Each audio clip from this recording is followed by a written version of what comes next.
Now, what brought you from salvation to a planter of 4 congregations? How did God call you into that work, and why did you see that as so important? Well, there was a need where we were in Chicago. I was a student at Moody, and we were leading Jewish people to faith, and the church that was near us really was opposed to Israel in its perspective. And so, and there was another Messianic congregation that their theology was off.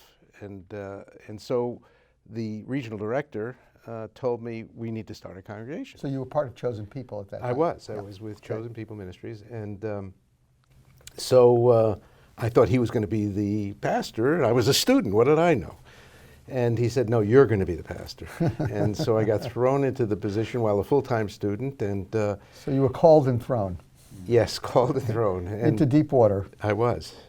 And God in His grace blessed.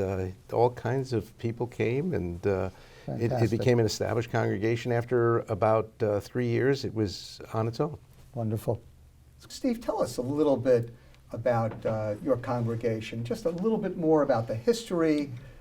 When do you worship? What's your annual calendar like? And what kind of people attend the congregation? Just to give us a little background. We came back to New York at your behest, my wife and I, after leading congregations in New Mexico. We were in New Mexico for many years. We raised our kids out there. We were there almost 30 years. Oh.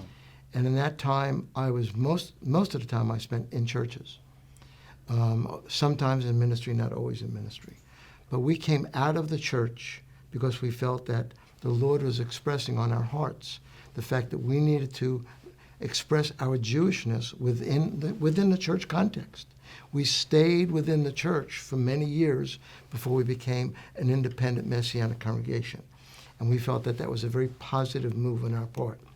So we stayed out there and led the congregation for about 10 years before we came back to New York City.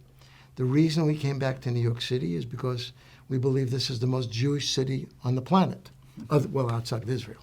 And we felt that it was extremely important for us to come here and to make a statement about our faith in Messiah in this city specifically, since we're from New York. My wife and I are both New York people, and we really felt that being here in New York was a fulfillment of dreams and prayers, and it came, we believe, at the right and appointed time.